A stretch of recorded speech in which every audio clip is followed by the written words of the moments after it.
नमस्कार दोस्तों, कैसे हैं आप सभी। मैं विष्णु कुमार आप सभी का अपने YouTube चैनल के इस वीडियो पर हार्दिक स्वागत करता हूं। दोस्तों, इस वीडियो में मैं आप लोगों को बिहार डीएलएड एंट्रेंस एग्जाम 2025 से संबंधित जो महत्वपूर्ण सूचना है उसी के बारे में जानकारी देने वाला हूं। दोस्तों, यह सूचना हिंदुस्तान न्यूज़पेपर और दैनिक भास्कर न्यूज़पेपर में आज ही के डेट में जारी किया गया है, जिसे आप लोग यहां पर देख सकते हैं।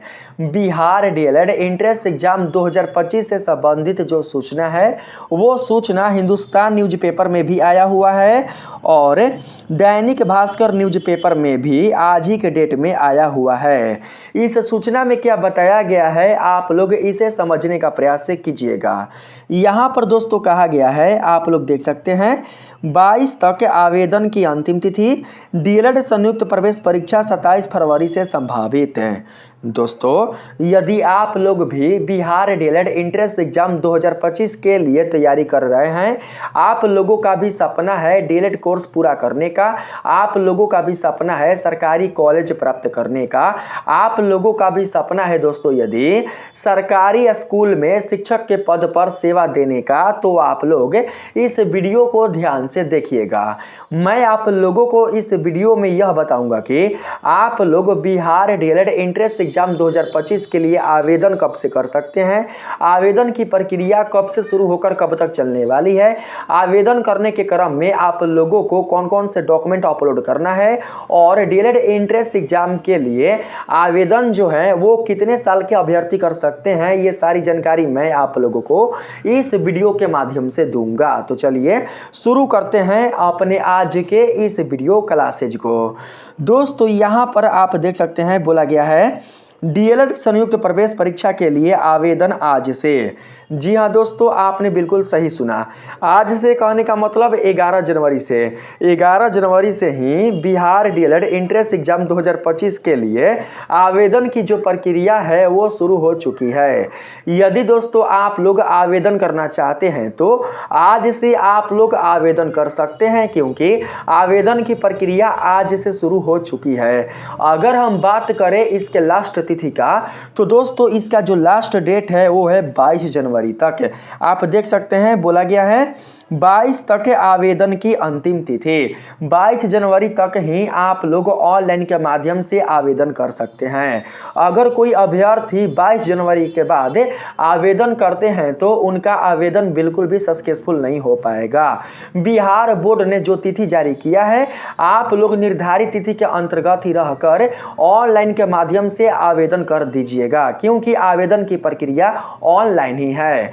यहाँ पर अगर हम बात करें एग्जाम का, तो दोस्तों आपका जो एग्जाम शुरू होगा वो होगा 27 फरवरी से। 27 फरवरी से आपका एंट्रेंस एग्जाम शुरू हो जाएगा। यानी कि आप समझ सकते हैं दोस्तों कि परीक्षा से लेकर आपके पास जो समय बचा हुआ है, परीक्षा से पहले जो आप लोगों के पास से समय बचा हुआ है वो केवल 1 महीना ही बचा हुआ है। 1 महीने में आप लोगों को अपनी तैयारी इस तरीके से कर लेनी है कि आप लोगों का सिलेक्शन सरकारी कॉलेज में हो जाए, आप लोगों को आपका सरकारी कॉलेज मिल जाए। अगर दोस्तों आप लोग अच्छे से पढ़ाई नहीं करते हैं, अच्छे से अपनी तैयारी नहीं करते हैं, तो आप लोगों का जो नाम होगा वो बिल्कुल भी मेरिट लिस्ट में नहीं आ पाएगा। मेरिट लिस्ट में नाम उन्हीं बच्चों का आएगा जो बच्चे कट ऑफ के अंतर्गत अपना मार्क्स लेकर आएंगे। Bihar board DElEd entrance exam के लिए जो कट ऑफ जारी करेगा, अगर उस कट ऑफ के अंतर्गत आपका मार्क्स आता है तभी जाकर आपका नाम मेरिट लिस्ट में आएगा। जब आपका नाम मेरिट लिस्ट में आएगा तभी जाकर आप लोगों को सरकारी कॉलेज मिल सकता है।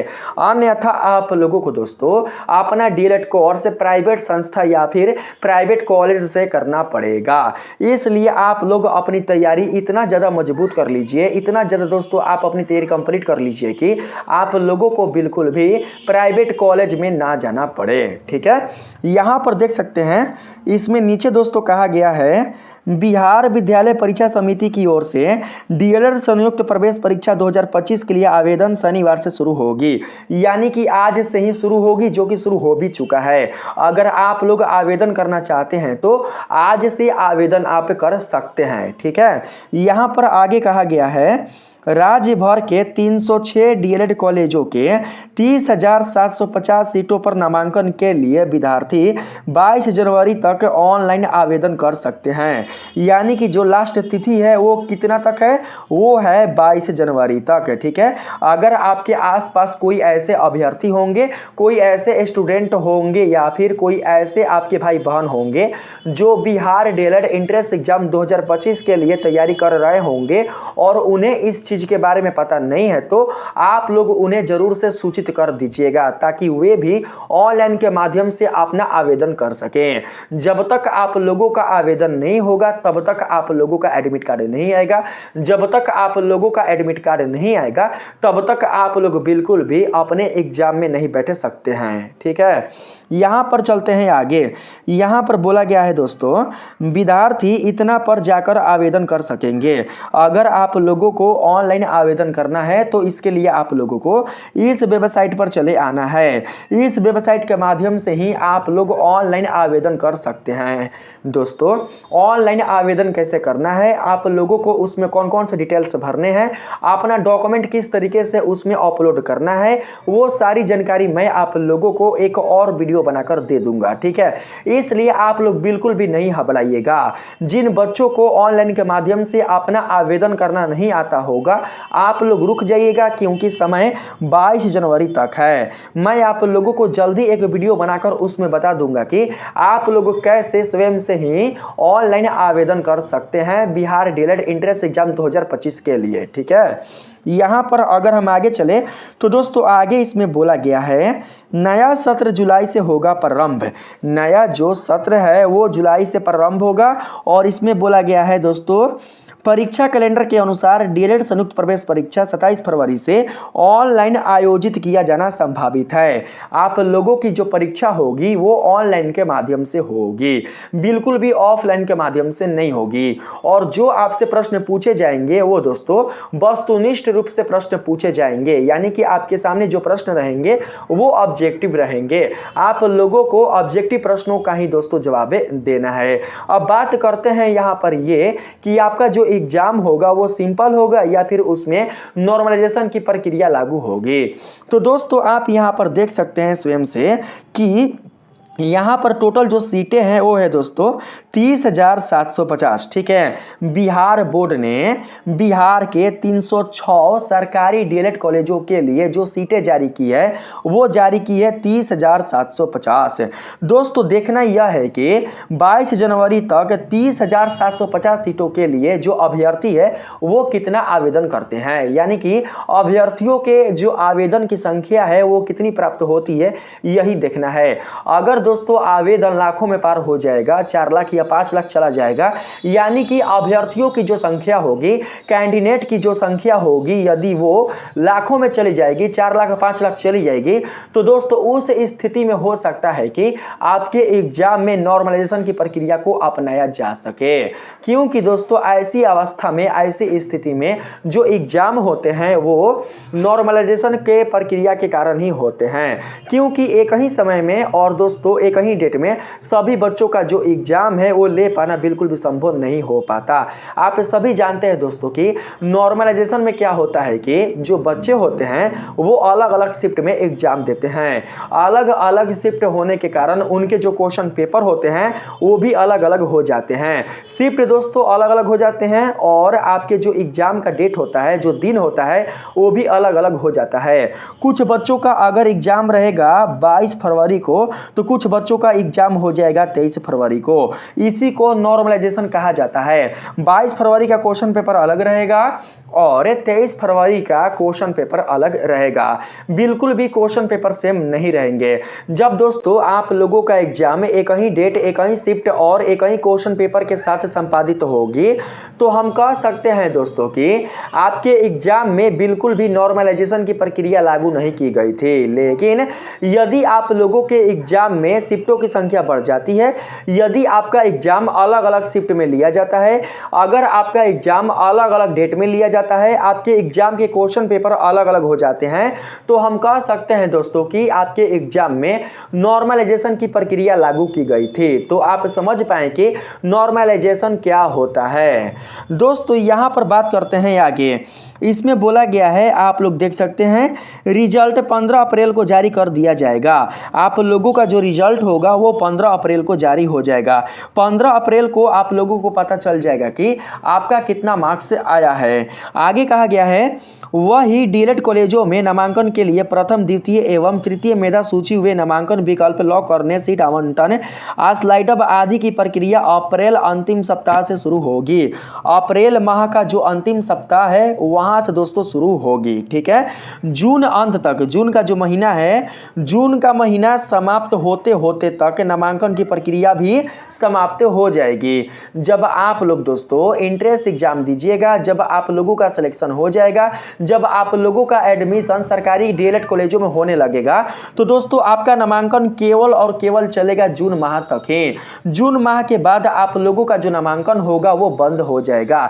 यानी कि जितने भी बच्चे सेलेक्ट होंगे उन सभी बच्चों का नामांकन जून माह तक संपादित हो जाएगा और जुलाई से आप लोगों का जो नया सत्र है वो स्टार्ट हो जाएगा। यानी कि जो भी बच्चे 2025 से 2027 सेशन वाले अगर होंगे तो उनकी पढ़ाई जुलाई से स्टार्ट हो जाएगी। ठीक है, अगर हम आगे देखें तो दोस्तों आगे कहा गया है, समिति ने कहा है कि सभी संस्थानों में कुल सीट का 50% विज्ञान तथा 50% कला वाणिज्य अभ्यर्थियों के लिए आरक्षित होगा। उर्दू विषय के अभ्यर्थियों के लिए 10% सीटें होंगी। क्षैतिज आरक्षण के रूप यह आरक्षण लागू होगा, परंतु यह आरक्षण लाभ उन्हीं अभ्यर्थियों को मिलेगा जिन्होंने +2 स्तर की परीक्षा में उत्तीर्णता उर्दू विषय के साथ हासिल की है। सरकारी नियम के अनुसार कुल स्वीकृत सीटों में से दिव्यांग के लिए 5%, बिहार राज्य के निवासी, सेवारत, सेवानिवृत्त, दिव्यांग, भूतपूर्व सैनिक कर्मचारी के आश्रित पुत्र वे अविवाहित पुत्री को 5% क्षैतिज आरक्षण दे होगा। अगर हम बात करें फी का तो दोस्तों आप लोग यहां पर समझने का प्रयास कीजिएगा। ठीक है, आप लोगों का जो फी लगने वाला है, जो भी जनरल में आते हैं, ठीक है, जनरल में आने वाले कुल जितने सारे विद्यार्थी हैं उन सभी विद्यार्थियों का, उन सभी अभ्यर्थियों का जो ऑनलाइन आवेदन करने में फी लगेगा वो लगेगा 960 रुपया। आप लोग यहां पर देख सकते हैं और यही चीज यहां पर बोला भी गया है। परीक्षा में शामिल होने के लिए समान कोटि, आर्थिक रूप से पिछड़े समान कोटि के अभ्यर्थी, पिछड़ा वर्ग, अत्यंत पिछड़ा वर्ग के विद्यार्थियों को आवेदन शुल्क 960 रुपए देने होंगे। वही अनुसूचित जाति यानी कि जो एससी या फिर एसटी कास्ट में आते हैं, जो दोस्तों एससी या फिर एसटी कास्ट में आने वाले अभ्यर्थी होते हैं उनको देना पड़ सकता है 760 रुपया। आपको दोस्तों आवेदन कितना देना पड़ सकता है? आवेदन जो शुल्क है वो 760 रुपया देना पड़ सकता है। ठीक है, परीक्षा की अवधि 2.5 घंटे की होगी। आपका जो परीक्षा होगा वो दोस्तों 2.5 घंटे का होगा। अगर हम बात करें परीक्षा में कुल प्रश्नों की संख्या का तो दोस्तों परीक्षा में टोटल जो प्रश्न होंगे वो होंगे 120 और प्रत्येक प्रश्न 1 नंबर के रहेंगे। प्रत्येक प्रश्न 1 नंबर के रहेंगे यानी कि टोटल मार्क्स आपका रहेगा 120 नंबर का। इसमें से कम आप लोगों को दोस्तों कम से कम दोस्तों 60% आप लोगों को लाना है। कोशिश कीजिएगा कि हमारा 70% आए। ठीक है, कोशिश कीजिएगा 70% आए, लेकिन कम से कम आप लोग 60% लाइएगा, क्योंकि दोस्तों जो बिहार बोर्ड है वो कट ऑफ उठाएगा जानते हैं 60% के बाद ही। अगर किसी बच्चे का मार्क्स 60% से कम आ जाता है तो उनका जो दोस्तों नाम है वो बिल्कुल भी मेरिट लिस्ट में नहीं आ सकता है, क्योंकि उनका मार्क्स ही कट ऑफ के अंतर्गत नहीं आएगा। ठीक है, इसलिए पूरा कोशिश कीजिएगा कि हमारा मार्क्स 60% से ज्यादा ही आए। अब दोस्तों बात करते हैं हम लोग यहाँ पर डॉक्यूमेंट का। तो दोस्तों आप लोगों को जो डॉक्यूमेंट लगेंगे वो आप लोग यहाँ पर समझ लीजिए। अगर यहाँ पर दिया है तो ठीक है, नहीं दिया है तो आप लोग यहाँ पर देख सकते हैं, इधर दिया गया है, नहीं दिया है तो मैं आप लोगों को बता देता हूँ। ठीक है, यहाँ पर दोस्तों देखिए आप लोगों का जो डॉक्यूमेंट लगेगा वो लगेगा मैट्रिक का जो प्रमाण पत्र है और जो अंक पत्र है वो, और इंटर का जो प्रमाण पत्र है और जो अंक पत्र है वो लगेगा। और इसके साथ ही साथ दोस्तों आप लोग अपना आधार कार्ड ले लीजिएगा और एक पासपोर्ट साइज का फोटो ले लीजिएगा, वो भी रंगीन। और आप लोग एक सादा कागज पर, एक दोस्तों जो सादा पेपर होता है, जो आप लोगों का दोस्तों व्हाइट पेपर होता है, वहां पर आप लोग अपना साइन कर लीजिएगा, अंग्रेजी और हिंदी इन दोनों अक्षरों में। ठीक है, दोनों भाषाओं में आप लोग साइन कर दोस्तों रख लीजिएगा, क्योंकि आप लोगों से मांगा जाएगा। बाकी जो कुछ भी है वो मैं आप लोगों को बता दूंगा। अगर हम बात करें यहाँ पर एलिजिबिलिटी का तो दोस्तों आप लोगों का कम से कम जो उम्र होना चाहिए वो दोस्तों होना चाहिए 17 वर्ष, जो कि आप लोगों का हो भी गया होगा। होगा। 15 वर्ष में आप लोग मैट्रिक की परीक्षा पास कर लेते हैं, 2 साल लगता है इंटर का कोर्स पूरा करने में। तो दोस्तों अगर हम जोड़ दें 15 और 2 तो टोटल कितना हो गया, 17 वर्ष। यानी कि आपका एज 17 वर्ष हो चुका होगा आधार कार्ड के माध्यम से भी, यानी कि आप लोग डीएलएड कोर्स पूरा करने के लिए एलिजिबल हो चुके हैं। अगर हम बात करें यहां पर दोस्तों इंटरमीडिएट में आने वाले मार्क्स का, तो दोस्तों आप लोग समझने का प्रयास कीजिएगा। जिन बच्चों का इंटरमीडिएट में मार्क्स अगर 50% है, ठीक है, चाहे उनका स्ट्रीम कॉमर्स हो, साइंस हो, आर्ट्स हो, उससे मतलब नहीं है। जिन बच्चों का इंटरमीडिएट में मार्क्स 50% है वही बच्चे डीएलएड कोर्स के लिए ऑनलाइन आवेदन कर सकते हैं। जो भी अगर अभ्यर्थी एसएससी या फिर एसटी में आते हैं, जो भी अभ्यर्थी एसएससी और एसटी कास्ट में आते हैं, उन्हें 5% की छूट दी गई है। अगर उनका मार्क्स 45% भी है तो वो क्या कर सकते हैं, वो बिहार डीएलएड एंट्रेंस एग्जाम के लिए ऑनलाइन आवेदन कर सकते हैं। तो ये सारा चीज मैंने आप लोगों को यहां पर बता दिया है। अगर हम बात करें यहां पर दोस्तों प्रश्नों की संख्या का, तो आप लोग यहां पर देख सकते हैं, ठीक है। देखिए यहां पर दोस्तों समान हिंदी में जो प्रश्न रहेंगे वो रहेंगे 25 गो, गणित के प्रश्न रहेंगे 25 गो, विज्ञान और सामाजिक अध्ययन अंग्रेजी के भी जो प्रश्न रहेंगे वो 20-20 नंबर के रहेंगे। अगर हम बात करें रीजनिंग का, तो रीजनिंग का जो प्रश्न रहेंगे वो 10 रहेंगे। अगर सभी प्रश्नों को जोड़ दिया जाए तो टोटल प्रश्न आपके 120 हो जाएंगे। अगर आपको बिहार डीएलएड एंट्रेंस एग्जाम से संबंधित कोई जानकारी प्राप्त करना चाहते हैं तो आप लोग इस नंबर पर कॉल करके पूछ सकते हैं, ठीक है, यानी कि यहां से आप लोग जानकारी ले सकते हैं। अब हम बात करते हैं यहां पर उन बच्चों का जो बच्चे बिल्कुल भी डीएलएड कोर्स के लिए आवेदन नहीं कर सकते हैं। तो यहां पर देख सकते हैं साफ साफ यहां पर बोला गया है, वैसे अभ्यर्थी जो पॉलिटेक्निक आईटीआई की योग्यता रखते हैं डीएलएड कोर्स में नामांकन के पात्र नहीं होंगे। अभ्यर्थी की न्यूनतम उम्र सीमा 1 जनवरी 2025 को 17 वर्ष होगी। यानी कि जिन अभ्यर्थियों के पास पॉलिटेक्निक या फिर आईटीआई का दोस्तों सर्टिफिकेट है या फिर उसमें अपना एडमिशन करवा लिए हैं, तो वैसे अभ्यर्थी बिल्कुल भी डीएलएड कोर्स के लिए ऑनलाइन आवेदन नहीं कर सकते हैं। तो दोस्तों ये सारा जानकारी मैंने आप लोगों को इस वीडियो के माध्यम से दे दिया है। वीडियो अगर पसंद आया हो तो वीडियो को लाइक करिएगा, चैनल पर नए हो तो चैनल को सब्सक्राइब करना बिल्कुल भी नहीं भूलिएगा। मिलते हैं फिर से एक नए वीडियो के साथ, तब तक के लिए धन्यवाद।